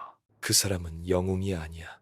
그는 자기 벌을 스스로 선택한 유령이야. 그는 수첩을 펼치고 펜을 들었습니다. 작게 한 문장을 적었습니다. 그 문장은 이렇게 익혔습니다. 말하지 않은 책임. 그것도 누군가는 짊어졌었다. 눈앞에 장태진의 침묵이 겹쳤습니다. 바닥에 쓰러져도 다시 일어나 맞았던 그날의 영상이 떠올랐습니다. 폭력의 한복판에서 흔들리지 않았던 그 자세가 남아 있었습니다. 그 사람 지금도 징계를 받고 있는 거야. 국가 대신, 체계 대신 그 자신이 자기를 처벌하고 있는 거야. 그는 다시 창밖을 보았습니다. 서울 밤거리에 서늘한 비가 내리고 있었습니다. 누군가 그 거리 여기에서 조용히 걷고 있을 것만 같았습니다. 폭우 속에서도 아무 말 없이 걸어갈 사람처럼 보였지요. 아무에게도 죄를 묻지 않으며 다만 묻고 있었던 것처럼 보였습니다. 낮 2시 40분 동대문구 장신동입니다. 좁은 주택가 골목에서 짐칸을 맨 배달 청년이 이륜차에서 내렸습니다. 검은 SUV가 쌩하고 브레이크를 밟았어요. 야, 넌 도로가 좁은데 왜 거기다 처먹어 있어? 배달 청년은 당황해 뒤돌았습니다. 죄송합니다. 바로 치우겠습니다. 죄송하단 말은 개도 하겠다. 너 같은 놈들이 사회를 더럽히는 거야, 이게. 준태가 문을 박차고 내리며 다가왔습니다. 휴대폰을 꺼낸 시민이 조용히 녹화를 시작했어요. 지난번 영상으로 이름을 기억한 몇몇 주민들도 그 장면을 멀찍이서 바라보고 있었습니다. 배달이나 하면서 사회 탓하고 에휴, 인성교육을 뭐 어떻게 받은 거냐? 죄송합니다. 진짜 일부러 그런 거 아니었어요.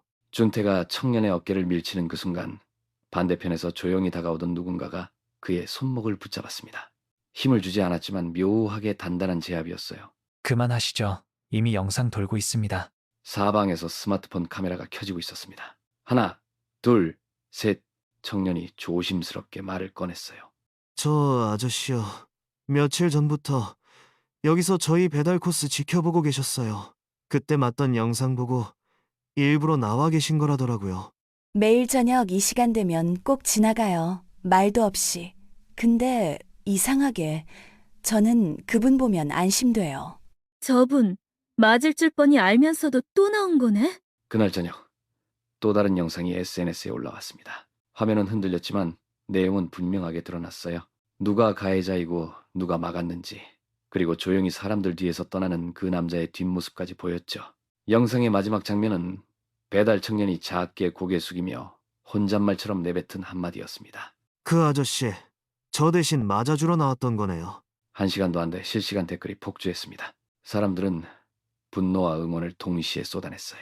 정훈도 그 영상을 봤습니다. 모니터 앞에 앉은 채 화면 속 조용히 물러서는 그 남자의 뒷모습을 바라보았죠. 누군가를 지키기 위해 다시 맞을 각오를 한 사람입니다. 이번에도 무기를 들지 않은 전사였어요. 이제는 당신을 유령이라고 부르면 안 되겠네요. 당신은 지금도 싸우고 있어요. 다음 날 준태는 경찰서 유치장에 수감되었습니다. 폭행, 모욕, 업무방해, 명예훼손 등 다수 혐의가 적용되었어요. 기자들은 그를 상습 가해자이자 사회적 약자 폭력범으로 소개했습니다. 그리고 조용히 아무도 모르게 그 남자는 그날도 같은 시간 같은 옷차림으로 같은 골목을 걸었습니다. 말없이 누구를 지켜보며 서울의 회색 하늘은 아직도 비를 품고 있었습니다. 정우는 책상 앞에 앉아 묵은 노트를 폈습니다. 노트 안에는 1998년 여름 군부대 탄약고 폭발 사건을 파헤치던 메모들이 빼곡히 적혀 있었습니다. 그 속엔 흐릿하게 적힌 이름 하나가 있었어요. 장태진 대위라는 이름이었죠. 정우는 잠시 그 이름을 내려다본 뒤 모니터를 켰습니다. 커서가 깜빡이는 새 문서창에 첫 문장을 적기 시작했어요. 실종된 대위, 송천동에 있다. 손가락이 키보드 위에서 조심스럽게 움직이기 시작했습니다. 그 어떤 기사보다 가볍지 않은 느낌이었죠. 단어 하나, 문장 하나를 눌러 쓰듯 천천히 적어나갔습니다. 그는 1998년 여름 육군 모사단 탄약고 폭발 사건 당시 실종 처리된 인물이라고 적었습니다. 공식 기록은 사망 미확인으로 남아있다고 썼습니다. 그러나 최근 본지가 입수한 영상과 제보에 따르면 그가 서울 강북구 송천동의 실존 인물로 존재한다고 적었습니다. 영상 속에서는 그가 폭행을 당하면서도 방어하지 않았고 묵묵히 그 자리를 지키고 있었다고 전했습니다. 그는 맞는 자가 아니었다고 썼습니다.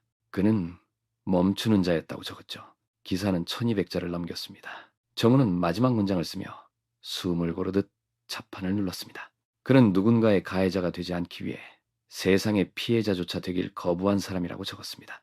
전송 버튼을 누르자 기사 발행 알림이 떴습니다. 그리고 단 7분 만에 실시간 검색어가 요동쳤어요. 실종된 대위가 뜨기 시작했고 장태진 정체와 송천동 영상이 이어졌습니다. 댓글이 폭주하기 시작했죠. 사람들은 믿기 어렵다는 반응을 보이기도 했고 숨은 이유를 묻기도 했습니다. 이렇게 온라인 여론은 금세 달아올랐습니다. 그런데 채 2시간도 지나지 않아 정우는 부장실로 불려갔습니다. 이거 사전 검토 없이 나간 거야? 자료는 모두 확인했습니다. 공익적 가치가 분명합니다. 공익? 그게 지금 중요하냐? 국방부에서 전화 왔다. 이건 너 혼자 책임 못 져. 기자는 책임지는 겁니다. 좋아. 그럼 책상 빼.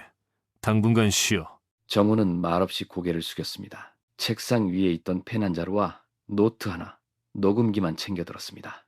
저녁이 되어 비가 내리기 시작했습니다. 정우는 보문역 쪽 골목을 걷고 있었습니다. 손에 든 우산을 펼치지 않았어요. 그저 천천히 젖은 아스팔트를 밟으며 생각에 잠겼습니다. 그때 그의 앞을 가로막는 사람이 있었습니다.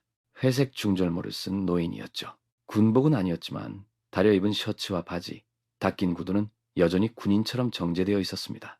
박 기자 양반이요? 예. 그런데요? 만식은 손을 내밀었습니다. 그의 손은 작고 마르고 주름졌지만 분명한 힘이 있었어요. 그 사람 기사 없애줘서 고맙소. 정훈은 눈을 가늘게 뜨고 물었습니다. 그분을 아십니까? 같은 전방에서 근무했어.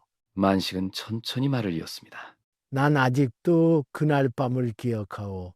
그 사람이 왜 사라졌는지도, 그 사람이 왜 아무것도 안 했는지도. 잠시 정적이 흘렀습니다. 비는 조용히 내렸고 골목은 더 적막해졌어요. 당신은 모르겠지만 그 사람은 자기가 못 막은 죽음들을 아직도 등에 지고 있어. 그게 어떤 무게인지는 나도 감히 말하지 못하겠어. 정우는 잠시 말이 막혔습니다. 마치 뭔가를 들켜버린 아이처럼 조용히 시선을 피했죠. 하지만 사람들은 알아야 합니다. 누가 어떻게 지워졌는지를. 만식은 고개를 천천히 저었습니다. 어떤 이름은 기억으로 남는 것보다 침묵으로 보호받아야 하오. 그 사람은 싸우는 걸 멈춘 게 아니오. 다만 총을 놓은 것뿐이오. 그 말에 정우는 잠시 멈춰섰습니다. 만식은 정훈의 어깨를 가볍게 두드렸습니다. 자네 같은 사람이 진짜를 알아보고도 안 썼다는 그 침묵, 그게 더 큰 기록이 되어. 만식은 천천히 뒤돌아 사라졌습니다. 비에 젖은 땅 위엔 그의 발자국만 남았습니다. 정우는 잠시 서 있었습니다. 주머니 속에서 녹음기를 꺼내들었죠. 녹음기에는 그날 장태진이 조용히 걷던 거리의 소리만 담겨 있었습니다. 말 한마디 없는, 그러나 진동처럼 남는 발걸음 소리였어요. 기록이란 꼭 세상에 보여주는 것만은 아니지. 정우는 고개를 들었습니다. 회색 하늘 아래에서 검은 우산을 펼쳤습니다. 그리고 천천히 돌아섰습니다. 조용히. 그 남자처럼. 어두운 스튜디오입니다. 벽에는 오래된 군용 사진들이 걸려 있습니다. 책상 위에는 군번줄 하나가 조용히 놓여 있습니다. 유튜브 채널 그날의 진실. 구독자 수는 대략 6만 명 남짓입니다. 주로 역사적 인물이나 잊힌 군사 사건을 조명하던 독립언론 계정이었습니다. 오늘은 특별한 영상이 올라옵니다. 썸네일에는 그 사람을 말합니다. 침묵 속 정이라는 문구가 보입니다. 인트로 음악은 없습니다. 정적이 오래 이어집니다. 진행자는 40대 초반의 전직 사회부 기자 정훈입니다. 책상 너머 마주 앉은 인물은 고개를 깊게 숙인 중년 남성이었습니다. 연세는 60대 중후반으로 백발이 섞인 짧은 머리였습니다. 거친 손등과 단정한 회색 점퍼가 눈에 들어옵니다. 그분은 자신을 박상사라고만 소개하셨습니다. 오늘 인터뷰에 응해주셔서 감사합니다. 그날 거리 영상 보셨죠? 맞습니다. 장태진 대위님이십니다. 정훈은 잠시 멈칫하셨습니다. 확신하시는 겁니까? 그 자세, 그 눈빛, 그건 군인이라면은 잊을 수 없습니다. 아니, 전우라면은 절대로. 만식의 눈가 주름 사이에 빛이 맺혀 있습니다. 어떤 분이셨습니까? 장태진 대위는. 말이 없으셨습니다. 명령은 짧게, 책임은 끝까지. 부하 잘못은 본인이 먼저 다 막으셨고요. 사람 안 다치게 하려고 그분이 대신 욕먹던 걸 전 아직도. 목소리가 조금 흔들립니다. 만식은 천천히 숨을 들이쉬셨습니다. 그분은 절대 남을 해치지 않는 분이었습니다. 그게 강해서가 아니었습니다. 참아서 그랬던 겁니다. 참았다고요? 우리는 다 도망쳤습니다. 그날 그 사건, 그 부대, 그 탄약고 진실을 마주할 용기가 없었습니다. 근데 그분만 혼자 마주하셨어요. 끝까지 혼자. 정은은 한참을 침묵하신 뒤 다시 입을 여셨습니다. 그 후 다시 연락한 적은 없으십니까? 아니요. 대위님은 자기를 잊어달라는 말만 남기셨습니다. 우리는. 그걸 지켜야 한다고 생각했죠. 그래서 말 안 했습니다.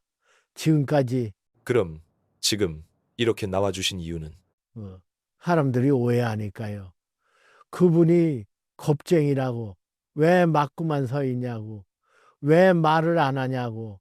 잠시 말을 잇지 못하십니다. 만식의 손이 책상 위로 올라와 천천히 주먹을 쥐었다가 다시 펴집니다. 그분은 누구보다 강한 분입니다. 근데 그 강함이 누구를 때리는데 쓰이지 않았던 거예요. 그걸 사람들이 알아야 한다고 생각했습니다. 말이 끝나자 정우는 말없이 고개를 숙이십니다. 고맙습니다.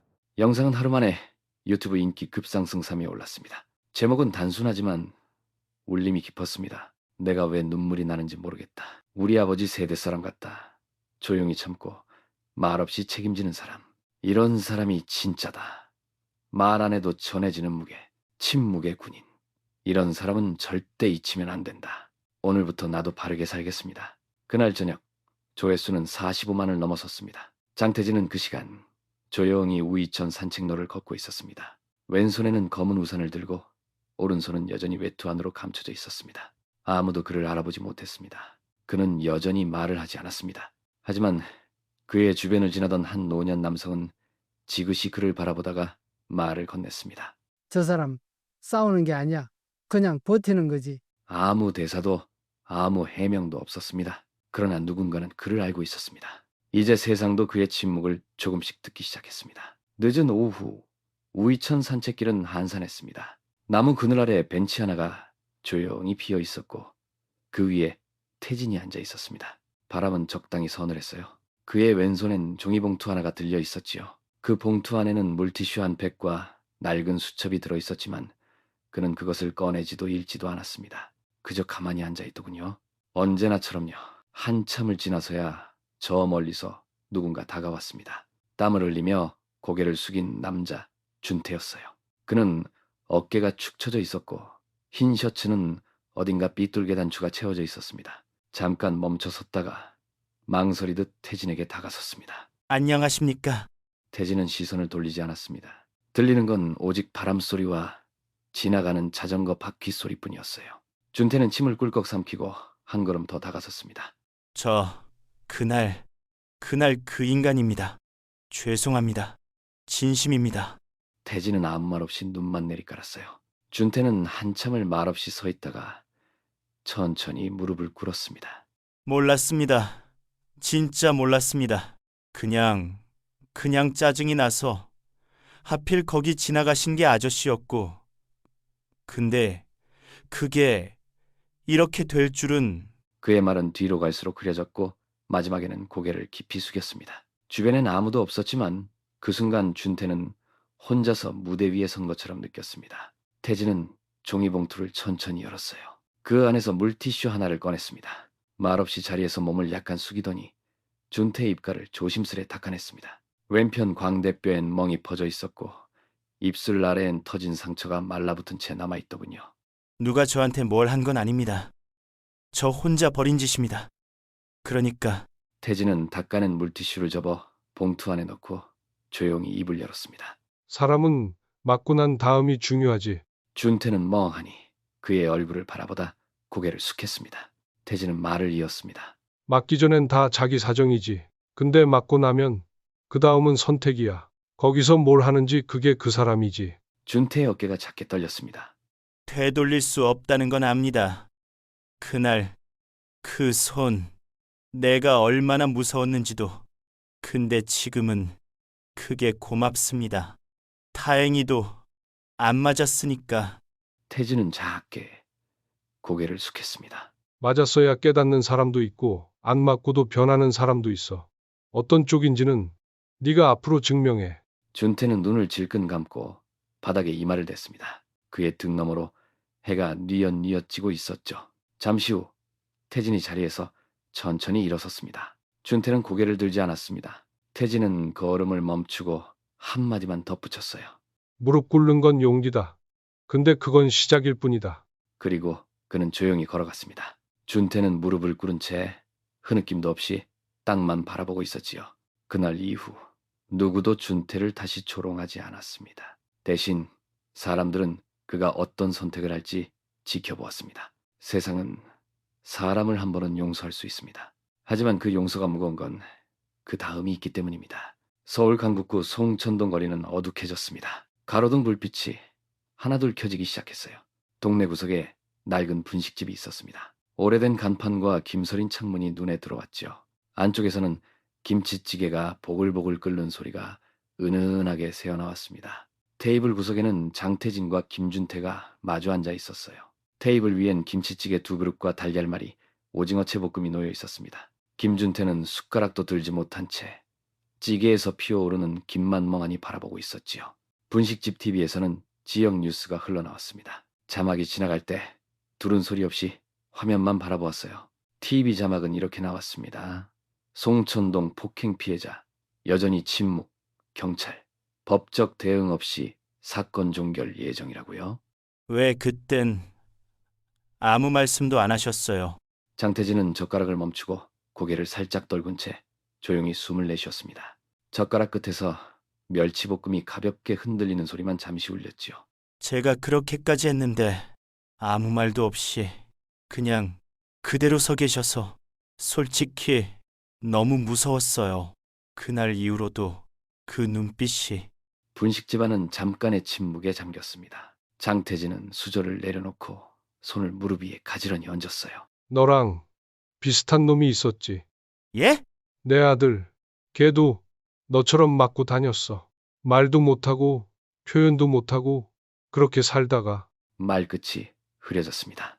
장태진은 천천히 눈을 감았다가 뜨는 듯 했지요. 걔가 무너졌을 땐 이미 늦었더라고. 죄송합니다. 그런 말씀까지. 그땐 몰랐다. 그 애가 그렇게 조용했던 이유를. 왜 한 번도 나한테 하소연하지 않았는지. 근데 지금은 안다. 말해도 안 바뀐다는 걸 그 애가 더 먼저 알고 있었던 거지? 준태는 말없이 고개를 떨구고 손을 무릎 위에서 엉켜잡았습니다. 시선은 점점 떨리는 김치찌개 그릇으로 내려갔지요. 나는 그걸 지켜보기만 했다. 그게 전부였다. 아드님이. 이미 떠난 지 꽤 됐다. 그날 장례식장에도 아무도 안 왔다. 비 오는 날이었지. 난 혼자서 4시간 동안 거기 서 있었어. 정복도 안 입고 그냥 서 있었지. 분식 집안의 소음마저 잦아들었습니다. 뒤쪽에서 조리하던 아주머니의 뒤척이는 소리도 잠시 멎은 듯했어요. 저 같은 놈이랑 아드님을 비교하시지 마세요. 저는 그런 말 들을 자격도 없고. 아니, 같아. 사람은 누구나 틀릴 수 있고 누구나 2번 살 기회를 받을 자격이 있어. 준태는 눈물로 가득 찬 채 떨리는 목소리로 물었습니다. 그럼 왜 그날 저한테는 아무 말도 안 하셨습니까? 한마디라도 하셨으면 그때 제가 덜 부끄러웠을 텐데요. 장태진은 식은 국물을 천천히 떠서 씹고 삼켰습니다. 한 숟갈, 2숟갈을 먹은 뒤 조용히 말을 이었지요. 그래도 맞서지 않았다. 그게 내 벌이었으니까. 준태는 아무 말도 하지 못하고 입술을 꽉 깨물었습니다. 밖으로는 빗방울이 몇 개 떨어지기 시작했네요.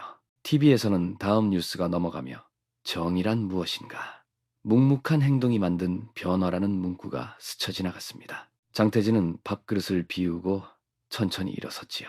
밥은 다 먹고 나와. 준태는 고개만 끄덕였습니다. 손끝의 떨림은 이내 눈물로 바뀌어가고 있었어요. 밤 공기는 묘하게 차가웠습니다. 포장마차 안 빨간 비닐 천막 아래로 흐릿한 전등불이 깔리듯 번졌어요. 태진과 준태는 마주 앉아 있었습니다. 테이블 위에는 막걸리 2병과 두부김치, 오징어채, 삶은 달걀이 가지런히 놓여 있었죠. 포장마차 아주머니는 말없이 휴지를 내려놓고 조용히 안쪽으로 물러났습니다. 막걸리 잔은 찰랑거릴 정도로만 따라졌고 한동안 아무 말도 없이 술만 오갔어요. 조용한 시간이 흐르고 막걸리 병 하나가 반쯤 비어갈 무렵 준태가 먼저 입을 열었습니다. 어릴 땐 아버지가 없었어요. 태진은 조용히 잔을 내려놓았습니다. 준태는 자신도 놀란 듯 뜸을 들였다가 말을 이었어요. 집에 있던 기억도 없고 사진도 하나 없어요. 근데 이상하죠. 그냥 없어도 그 자리가 비어 있다는 건 알겠더라고요. 태진은 고개를 숙인 채 젓가락으로 삶은 달걀 하나를 천천히 굴렸습니다. 그래서 자꾸 큰 소리 치고 때로는 누가 쳐다만 봐도 성질부터 냈어요. 세상이 나를 무시한다고 생각했거든요. 준태는 잔을 들었지만 마시지 않았습니다. 막걸리의 하얀 거품이 조용히 가라앉았죠. 근데 아저씨한텐 아무 말도 못하겠더라고요. 그냥 미안하단 말도 못 꺼냈어요. 태진은 말없이 잔을 들고 한 모금 삼켰습니다. 천천히, 조용히였습니다. 입을 닫지도 않은 채 아주 낮은 목소리로 말했어요. 나도 아들이 있었지. 준태는 고개를 들었습니다. 태진의 눈빛은 마주보지 않았어요. 근데 아버지 노릇을 못했어. 군에서 돌아오면 애는 이미 어른이 되어 있었고 가까이 가고 싶어도 벽 하나가 생긴 뒤였더라고. 준태는 말없이 고개를 끄덕였습니다. 한참 침묵이 흘렀고 막걸리병 하나가 거의 다 비워졌습니다. 추우니까 국물 좀 끓여드릴까요? 됐습니다. 감사해요. 아주머니는 살짝 고개만 끄덕이고 안으로 사라졌습니다. 그날 맞고도 아무 말 안 하셨을 때 솔직히 무서웠어요. 그게 내 벌이었지. 그날 이후로 생각이 많았어요. 왜 이렇게까지 됐을까? 내가 뭘 그렇게 증명하고 싶었던 건지. 사람은 누구나 허전한 구멍이 있어. 어릴수록 크고 그게 클수록 남을 때리게 돼. 그 구멍 메워지긴 해요. 못 메운다. 대신 남한테 들이대지 않는 법을 배워야지. 그 말에 준태는 다시 고개를 떨궜습니다. 잔을 비우고 병을 다시 세웠어요. 그 아드님, 지금도 생각나세요? 매일 생각나지. 죄송합니다. 그런 말씀까지 하시게 해서. 태진은 고개를 저었습니다. 내 덕분에라도 말하게 됐으니까. 막걸리 2병이 다 비워졌습니다. 천막 밖 도로 가로등이 꺼지고 있었어요. 포장마차의 전등도 희미하게 깜빡였습니다. 그래도 감사합니다. 그날 안 때려줘서. 이렇게 말하게 해줘서. 태진은 대답하지 않았습니다. 다만 일어나며 조용히 한마디 덧붙였죠. 내려가는 길엔 바람 불어 조심해서 가. 그는 계산을 먼저 마치고 포장마차를 나섰습니다. 준태는 그대로 앉아 있었습니다. 빈 병 2개 사이 조용히 눈을 감았어요. 밤하늘은 낮은 구름으로 덮여 있었습니다. 도시 불빛은 흐릿하게 번졌고 가로등 불빛조차 그 아래에서는 어둡게 흔들렸네요. 태진과 준태는 말없이 공원 벤치에 나란히 앉아 있었습니다.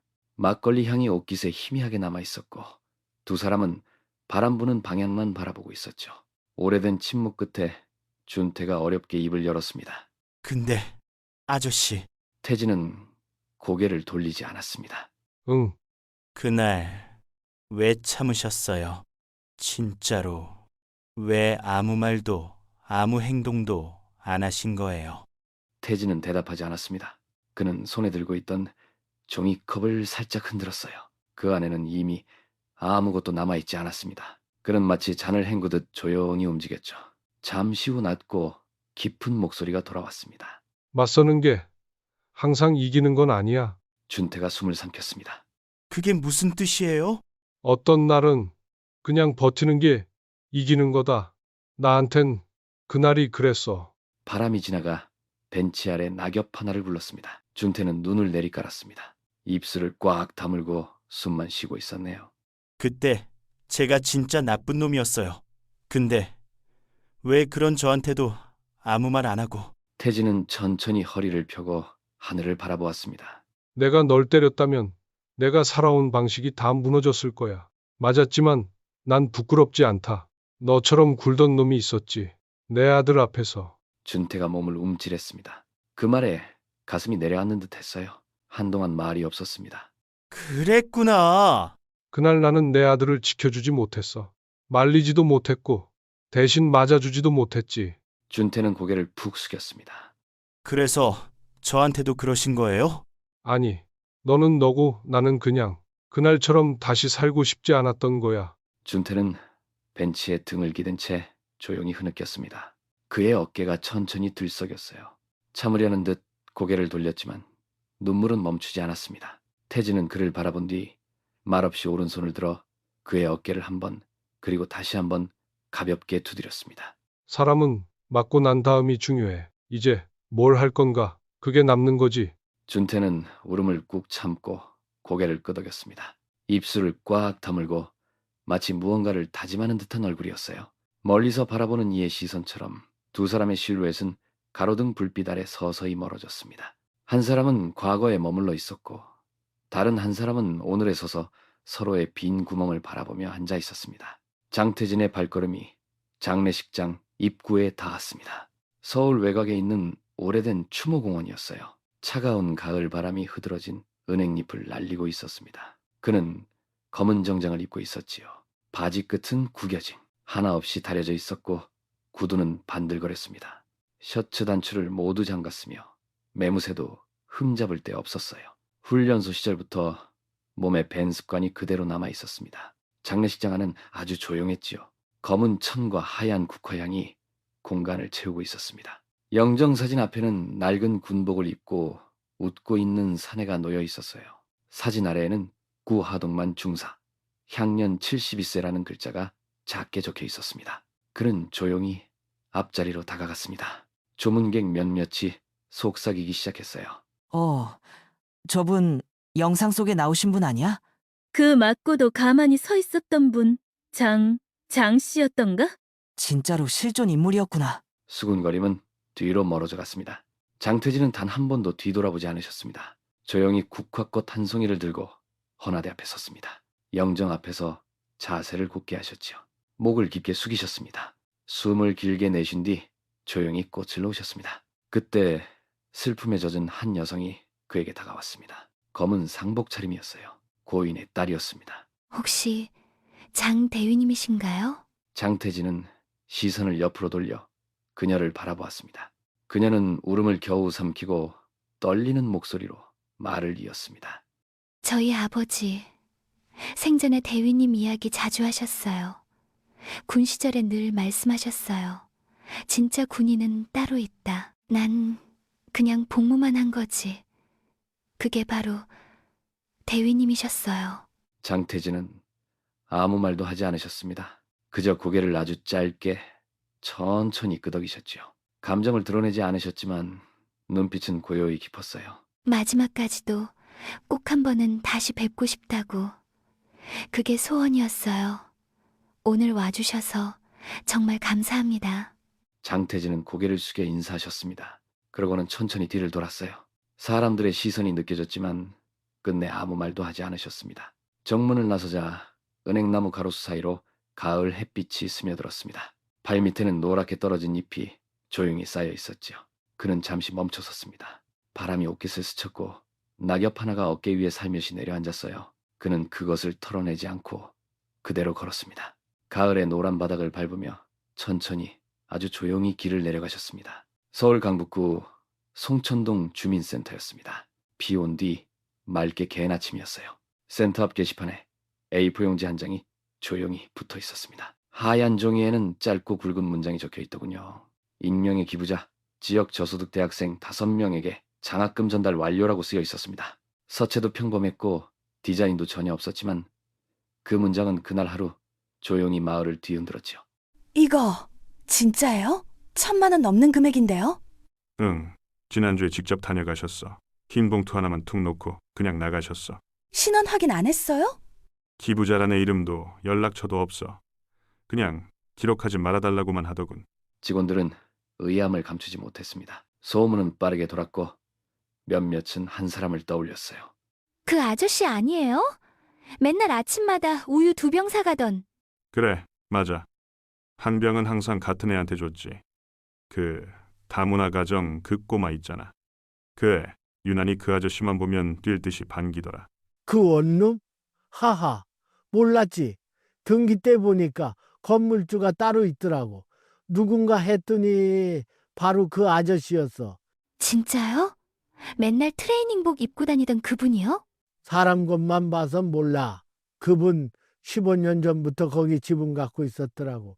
근데 전세로 혼자 살았어. 세금 고지서도 건물 관리실로 돌려놨고. 그날 영상 보고 울었잖아. 그렇게 맞고도 한 대도 안 때리더만. 알고 보니까 우리 아들한테 매일 우유 사준 것도 그분이었더라고. 엄마, 그 아저씨 요즘 안 보여. 그 뒤론 못 봤지. 근데 이상하게 그분 지나가던 길만 보면 괜히 인사하고 싶더라. 동네 골목 어귀, 전철역 입구, 작은 마트 앞. 그가 매일같이 지나던 길목마다 사람들이 뒤늦게 고개를 돌렸습니다. 사람들은 말없이 기억을 꺼내더군요. 나는 군인인지 알았지. 자세가 딱 달라서. 근데 그렇게 조용할 수가 있나? 하도 말이 없어서 기분 나쁜 줄 알았어. 근데 지금 생각하면 그건 말이 없었던 게 아니라 그냥 혼자였던 거지. 그는 떠났습니다. 아무 말도 아무 흔적도 남기지 않았지요. 그저 남기지 않기 위해 매일 단정하게 살았던 사람입니다. 하지만 그는 남겼습니다. 누구보다 정확하게 아무 이름도 없이 사람들의 기억에 정갈하게 새겨졌어요. 누군가는 물었습니다. 그분 이름이 뭐였죠? 그리고 누군가는 대답했습니다. 모르겠어요.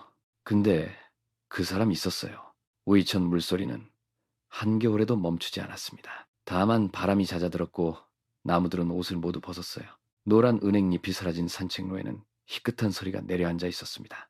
동네 사람 몇몇이 목도리를 꽁꽁 감고 빠른 걸음으로 지나가고 있었죠. 태진은 검은색 목도리를 두르고 익숙한 길을 따라 걷고 있었습니다. 짙은 회색 코트 아래 허리는 곧게 펴져 있었고요. 신발은 여전히 낡은 운동화였습니다. 왼손엔 종이컵 하나가 들려 있었어요. 김이 올라오는 따뜻한 아메리카노였죠. 오른손은 주머니 깊숙이 넣은 채 변함없이 묵묵하게 천천히 걸었습니다. 그의 발소리가 하얀 입김과 함께 조용히 이어졌습니다. 누구도 눈에 띄게 그를 바라보진 않았지만 그의 지나가는 풍경은 언제나처럼 자리를 흔들지 않고 남아 있었어요. 그때였죠. 골목 입구 마트 앞쪽에서 빨간 목도리를 두른 초등학생 남자아이가 손을 번쩍 들며 인사를 건넸습니다. 할아버지, 안녕하세요. 태진의 걸음이 멈췄습니다. 지난 날 같았으면 고개를 끄덕이거나 그냥 지나쳤을 텐데요. 하지만 오늘 그는 잠시 고개를 돌려 아이를 바라보았습니다. 아이의 눈은 해맑았고 숨은 찼지만 웃고 있었어요. 양손을 주머니에 넣지 못해 바람에 살짝 떨고 있었습니다. 태진은 마침내 얼굴에 작지만 분명한 미소를 머금었습니다. 그리고 또렷한 목소리로 말했죠. 안녕. 오늘은 날씨가 좀 춥지? 아이의 눈이 더 크게 빛났습니다. 어쩌면 그 아이는 처음으로 그 남자의 진짜 목소리를 들은 것일지도 몰라요. 네, 오늘은 장갑도 안 끼고 나왔어요. 그럼 얼른 들어가. 감기 걸리면 안 되니까. 네, 할아버지도 감기 조심하세요. 아이는 다시 골목 안으로 뛰어갔습니다. 작은 운동화 소리가 멀어지자 태진은 조용히 남은 커피를 한 모금 마셨습니다. 그의 눈동자는 따뜻했어요. 바람에 쓸려가는 낙엽을 잠시 따라보더니 그대로 걷기 시작했습니다. 걸음은 변함없었지만 어딘가 더 가벼워 보였어요. 멀어지는 그의 뒷모습이 천천히 사라져갔습니다. 주변 상가의 셔터들이 하나둘 올라가고 햇살이 차가운 콘크리트에 닿았습니다. 조용한 정적 속에서 그의 속마음이 마지막처럼 흘러나오는 것만 같았어요. 이걸로 진짜 끝났으면 좋겠군요. 낙엽 하나가 그의 발끝을 스쳤습니다. 천천히 바람에 날려 사라졌어요.